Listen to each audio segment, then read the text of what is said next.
Assalamu alaikum guys. Today we'll do physics O-level past papers 2025 paper. Let's get started.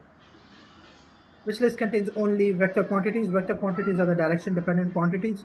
Momentum is a vector, gravitational field strength is a vector, displacement is a vector. So all three of them are vectors, so B.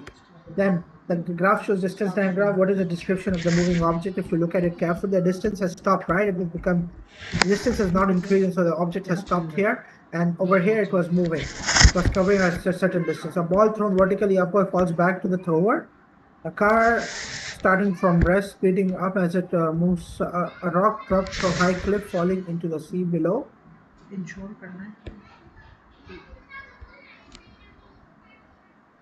Assalamu alaikum guys. Today we'll do physics O-level past papers 2025 paper. Let's get started. Which list contains only vector quantities? Vector quantities are the direction dependent quantities.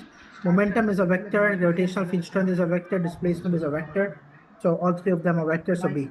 Then the graph shows distance time graph. What is the description of the moving object? If you look at it carefully, the distance has stopped, right? It will become, the distance is not increasing, so the object has stopped here. And over here it was moving. It was covering a certain distance. A ball thrown vertically upward falls back to the thrower. A car starting from rest, speeding up as it moves. A rock dropped from high cliff, falling into the sea below.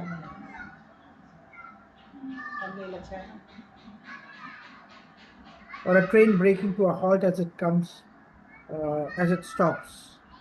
Now, see, in displacement or distance time graph, the gradient represents velocity, and you guys can see that the velocity or the speed as time passes by is decreasing, right? Now, because the velocity of the speed is decreasing and it has eventually become zero, so option D, which is the train stopping, is making more sense, which means that the train might have a high velocity initially, and then as time passed by, it came to a complete stop. So yeah, velocity became zero. Then question 3, a speed time graph of a falling skydiver is shown. As he falls, the skydiver spreads out his arms and legs and opens the parachute. Terminal velocity is asked. Terminal velocity is the final constant velocity with which he will hit the ground after opening the parachute. So the only constant velocity throughout the graph is option D. Right? You guys can see that the speed is staying constant at option D, right? That's why D. 4. The car driver traveling at a constant speed in a straight line sees a hazard in the road up ahead at time 0. The speed time graph shows the how the speed of the car changes from 0 seconds. So this is 0. Now the speed was constant and then it became 0. So area X represents the thinking distance, stopping distance, or stopping distance, or what? So X is the thinking distance and Y is the stopping distance, okay? So X, okay, thinking distance, and Y is the stopping distance. So yeah, 1 and 2.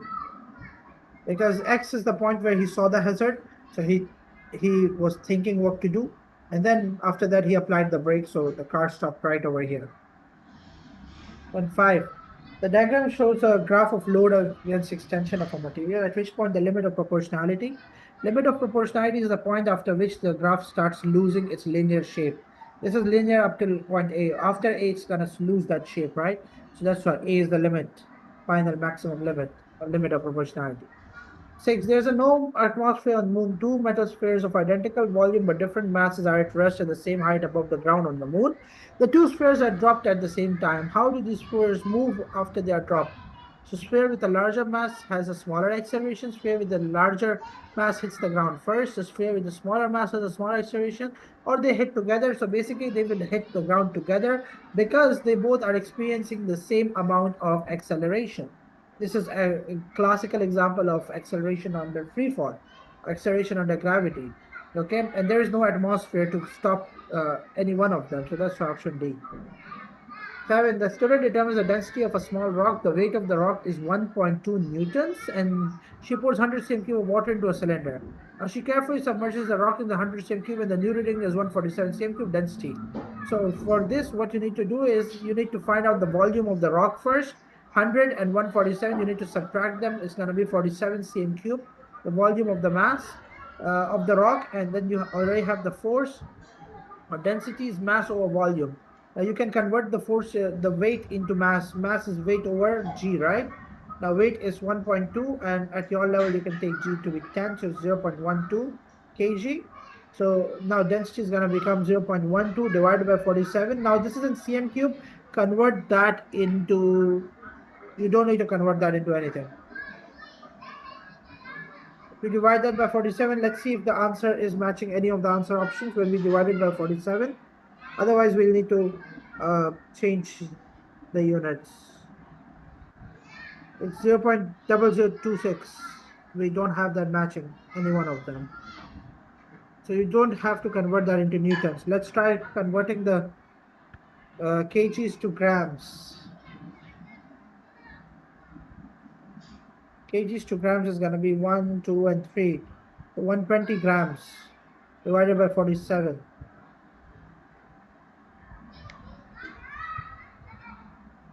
That's 2.6. So yeah, option D.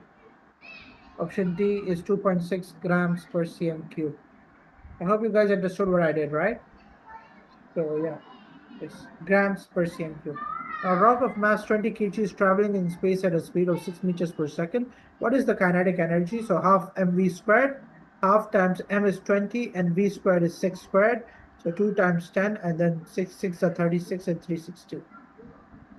9. Which row shows an advantage and disadvantage of using nuclear fuel to generate electrical power? Advantage is it is renewable. Yeah, that is correct. It is renewable.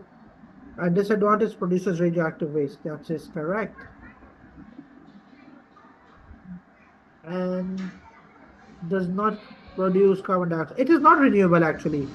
It's not. It's not renewable. Once you use up the radioactive material, it doesn't regenerate that easily. So it does not produce carbon dioxide. That's correct. That's an advantage. Which show gives a definition of work and the unit of work. Unit of work is joules, and the definition is the force multiplied by distance moved in the direction of that force. Okay, work done is force times displacement in the direction of the force. Okay. 11. Weight of the nail is negligible. The hammer exerts a force FH and a pressure PH on the nail. The nail exerts a force FW and a pressure PW on the wood. How do the forces and the pressures compare? So first of all, you guys can see that the area over here is much larger than the area of the nail tip, right? So that means the area at the pressure at the nail tip is going to be much more than the pressure on top, because pressure is force over area, right? If you reduce the force, the pressure increases, but the force is going to stay the same, okay? So forces are the same, but the pressure at W is a lot more than the pressure at H. So A.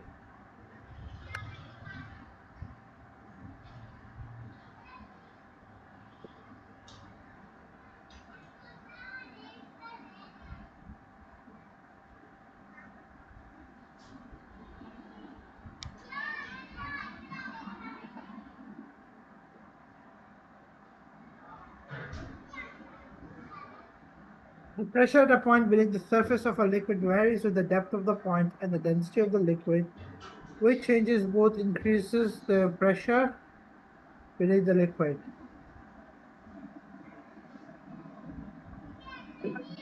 This is the formula. You increase the density, you increase the depth. When you do these two changes, carry out these two changes, it will increase the pressure, because you can see this is density, this is the depth. So either the density increases or the depth increases, the pressure in both the cases will increase. The diagram shows a cylinder containing air. The piston is free to move inside the cylinder and atmospheric pressure acts outside the cylinder. As the air inside the cylinder is heated, the piston moves to the right. Which quantity would decrease? The average force exerted on the piston each time that one air particle hits the piston. The average speed, the mass of the air, or the number of collisions made by air particles with the piston in 1 second.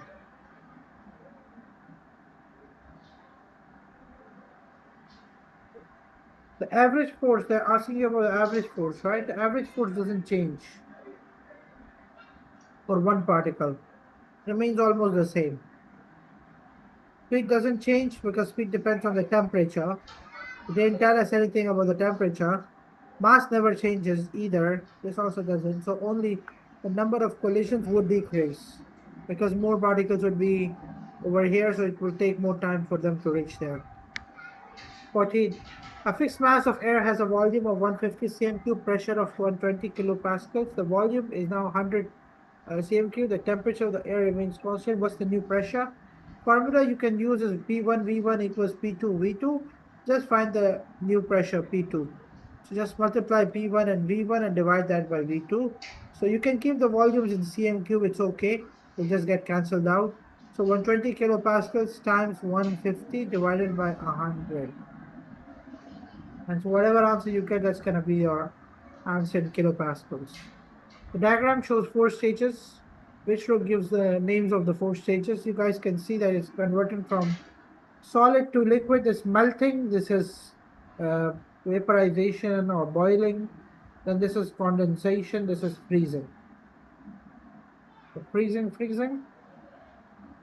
Then what is stage Y? Y is melting, right? Then X is condensation, and then W is boiling. Option D. The diagram shows a metal pan on a hot plate. The pan is heated by the hot plate. What is the thermal energy transferred from the hot plate to the plate to the metal pan? How is the thermal energy transferred? Because they are in direct contact with each other, it's going to be conduction. Okay, it's conducted from one metal to another. 17. A beaker of cold water is heated at its base. What happens to the heated water? Now, what happens to the density? What happens to the movement? So movement is upwards because you guys know that conventional currents form, right? And the density would decrease. So option B makes the most sense. Density decreases because the volume expands, right? It expands. It's trying to volume slightly expands, and you know the density is mass over volume. Now, because the volume has increased, density decreases. The graph shows what is still pressure variation along a sound wave. What diagram represents a rarefaction, and what is the wavelength of the sound wave? Wavelength is and rarefaction. Now, rarefaction is the point where the pressure becomes low. Okay. On the y-axis, you've got pressure. So pressure is high. This means this is compression, but this is where the pressure is extremely low. So this is most likely rarefaction then. Wavelength is going to be x, of course. Okay, the distance between two consecutive compressions. A cork on the surface of water moves up and down as a wave passes across the surface. The diagram shows how the height of the cork above the average level of the surface varies with time. You guys can see how the height is varying. So this means they've shown a wave pattern. The numerical value of the wavelength is equal to the numerical value of the amplitude of this wave. Now, amplitude is going to be the maximum vertical displacement, which in this case is 2 centimeters. So that's the wavelength as well, which is 2 centimeters. What's the time period? The time period is 0.5 seconds. Now you have the time period. What the wavelength? Can you get the speed? Speed equals distance over time. Distance is 2 centimeters. Divided by time is 0.5. But it's going to become 4, so 4 centimeters per second. A water wave travels from deep water to shallow water in a ripple tank. What happens to the speed and the wavelength of the wave? Frequency remains the same. Wavelength and speed, both of them will decrease. Okay, deep to shallow, wavelength and speed decreases, frequency stays the same because frequency depends on the source. The diagram shows a ray of light directed at a plane mirror. What are the angle of incidence and reflection? So for that, you need to draw a normal right over here. Angle of incidence is this one, and angle of reflection is going to be the same as the angle of incidence. So because they are equal by law of reflection, so these two options are out, either A or D. Now A is not the angle of incidence, it's this one, the angle made with the normal line. So it's 50-50, D. The ray of light in the glass is incident on the surface of an angle C. The angle C is the critical angle, which I remember what happens to the light. Now, critical angle is the angle for which the refracted ray makes 90 degrees, for which the angle of refraction is 90. And this happens only in option D. As you guys can see, it has a refracted angle of 90 degrees with the normal, right? So option D. 23, what is the magnification of the image formed? So this is a bit difficult for me to draw on the paper right now without a ruler and stuff. Let's see. Well, it's over here. It's beyond. It's inside F. So it's gonna be. For this one, the method is simple. You need to draw a line straight, and then you need to pass this line through the F, and then you need to pass a line to the bottom like this. So it's actually gonna make a virtual image. Okay, what virtual image is gonna be the point where it meets. Just take the height over here, and then you just take the ratio of these two heights. This is how you get the magnification. Okay, so option A is the only one that is out. You can choose between B, C, or D. One of these is the answer. It has to be a bigger image, that's why. 24. This statement about red light and violet light is correct. So basically, red light is the one where the wavelength is the highest and frequency is the lowest. Violet is where the frequency is the highest and the wavelength is the lowest. The prism deviates red light more than it deviates the violet light. No, that's not the case. Red light is the least deviant. Violet is the most deviant. Red light has a lower frequency than violet light. Well, that is true. Just saw that. That is true. Yeah. 25. Ultrasound is used to clean jewelry in a liquid. What is another use of ultrasound? Prenatal scanning. Yeah, we have this. Ultrasound. What's the other? Prenatal scanning is done a lot. The ship is stationary on the surface of a seabed. Sends pulses sound vertically downwards towards the seabed. Each pulse that reflects from the seabed is received 1 second after it is sent out. A whale swims under the boat and a pulse is received 0.6 seconds after it is sent. The speed of sound in seawater is 1500. What is the distance of the whale above the seabed? Seabed, okay? Seabed means the ground inside the sea. For example, this is where the whale is present. This is a big whale. Okay? And then let's say this was where the boat was present. They're asking you this distance. They're not asking you a distance from the boat to the whale. Asking you this distance. For that, what you need to do is you need to calculate the total distance. You need to calculate this distance and subtract the two. So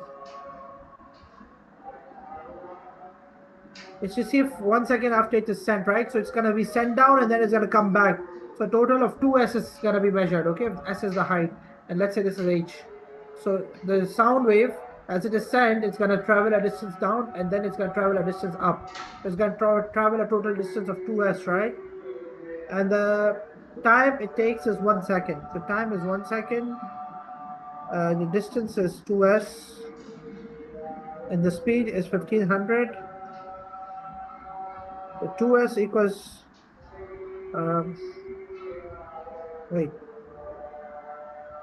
distance equals speed multiplied by time, 1500 times 1, and so s is 750 meters. We got the total height, which is 750 meters. Next, you need to calculate the height of the whale. For that as well, you need to do the same. 2h equals 1500 times h times how much? 0.6 seconds, right?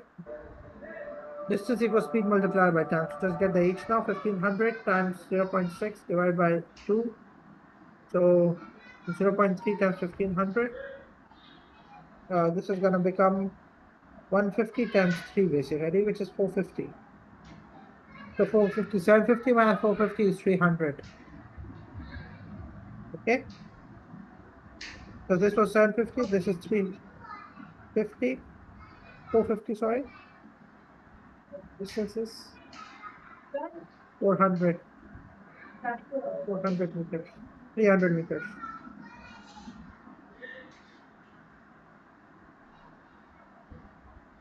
Okay, 27 now. Which row describes ultrasound waves? Ultrasound means they have a frequency of more than 20,000 hertz. And they are sound waves, of course, so they are longitudinal, not transverse, okay? A quantity is defined as the work done by a source in moving the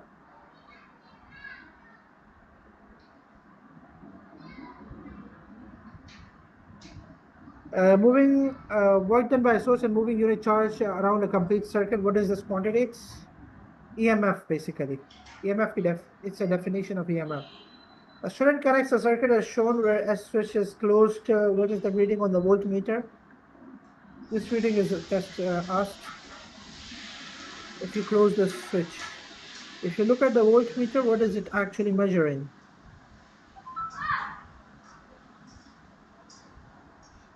Just measuring the voltage across this one, isn't it? But across this entire thing. Let's see what we can do. A current comes out from here. It's gonna split here.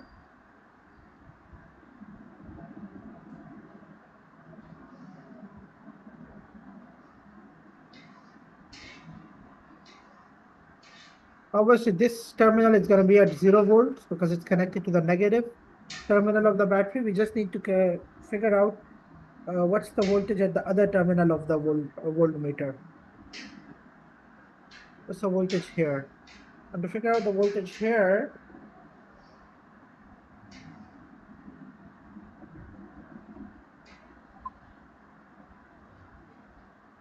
this is a tricky circuit.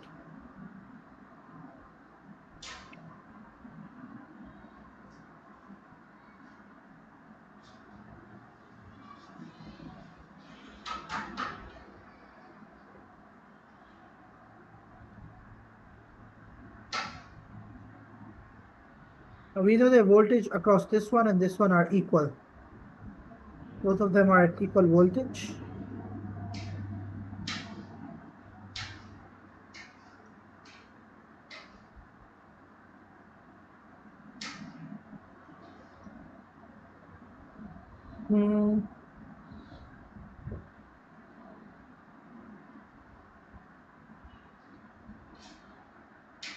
Okay, guys, so for this one, because the voltmeter is connected across this 6 ohm resistor, right?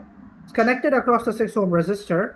So we just need to calculate the voltage of the 6 ohm resistor. That's it, nothing else.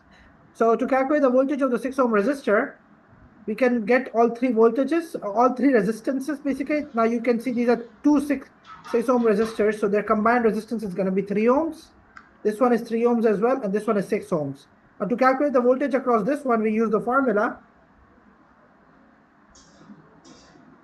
Resistance of 6 ohms divided by total resistance, which is going to be 3 plus 3 plus 6. 12 multiplied by the total voltage. So that turns out to be 3 volts, and that's it. That's the answer. 30. Two resistors connected in series and act as a potential divider. Assume the resistors have resistances R1 and R2, and the potential difference between them is V1 and V2, which expression is equal to V1 over V2. Okay. Now, this is a series potential divider. Current is the same. We know V is equal to IR. Now, given that current is constant, right? Current is not changing, it's staying constant. The voltage and resistance are proportional to each other. So that means V1 over V2 must equal R1 over R2 because they are directly proportional. So A. Electric current of 1.5 ampere 4 ohms. So how much energy is transferred in 1 minute? Energy equals power into time. Power is voltage into current into time, or any other formula that works. In this case, it's I squared R. We can use I squared R times T. Current is 1.5 squared times 4 times T is 1 times 60. Because minute needs to be converted to seconds. So 60 times 4 times 1.5 times 1.5 is 540.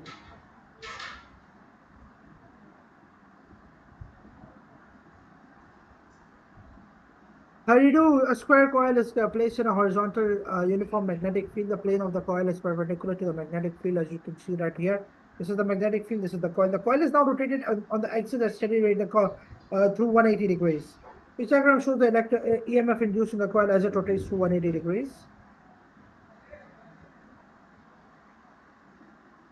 Now, as the coil is moving, there would be an EMF induced in the coil. Okay.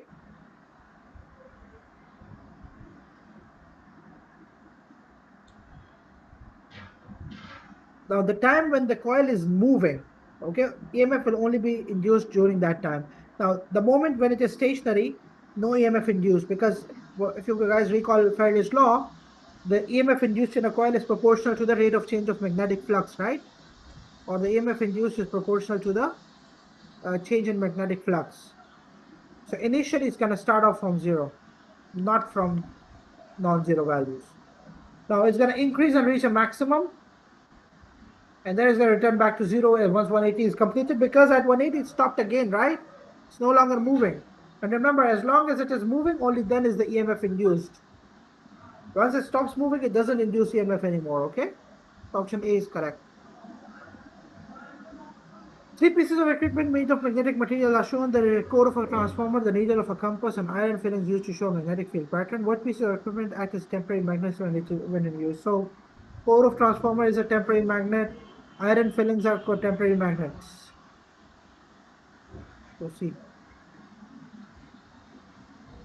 Students are asked to suggest factors that affect the speed of rotation of a DC motor. What are the suggested listed?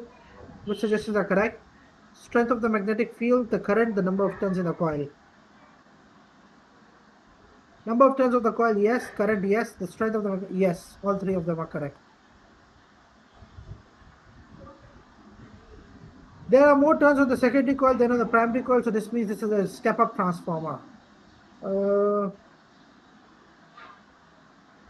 it's DC in both. It's not DC. It's AC in both. It's not DC.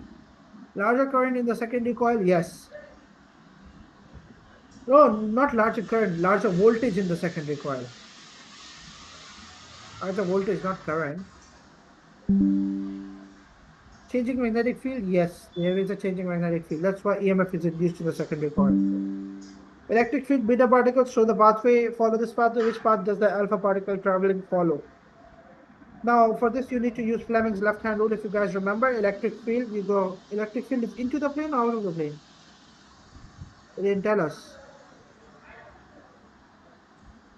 But okay, they told us that the path of the beta particle is following this, right? So,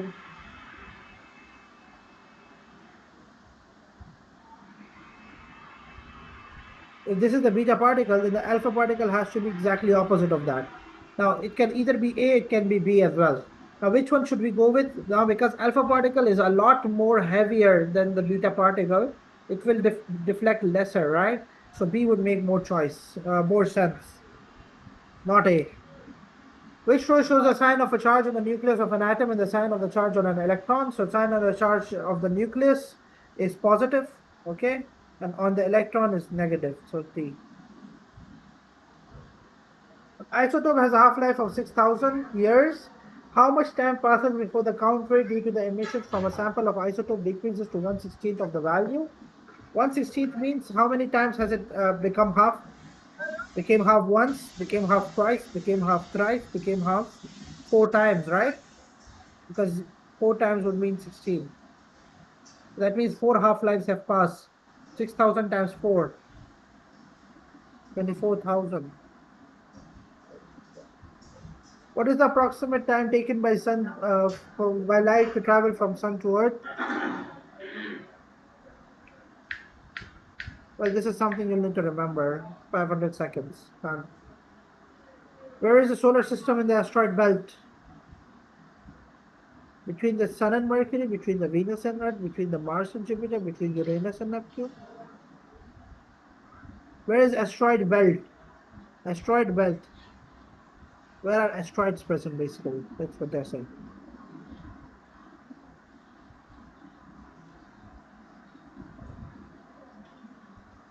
Again, it's something you need to run between Venus and Earth.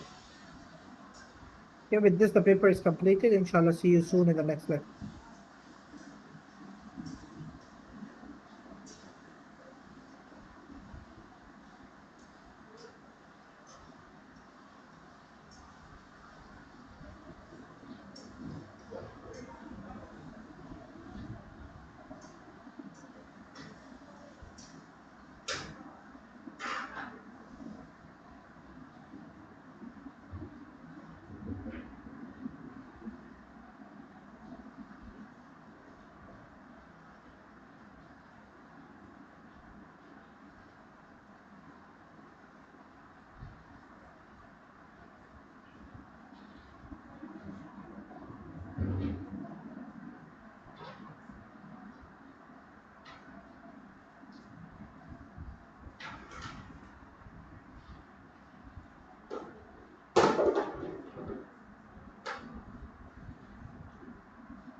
So, yeah, SiO2 has giant covalent structure, whereas sulfur dioxide has a simple covalent structure. So that's why it's gonna have a higher melting point.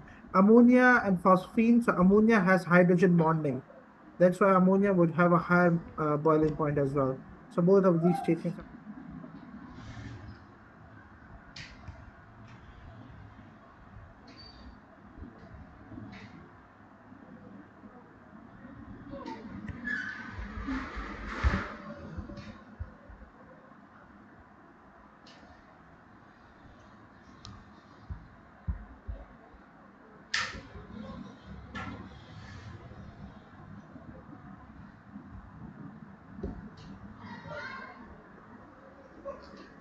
Be right back.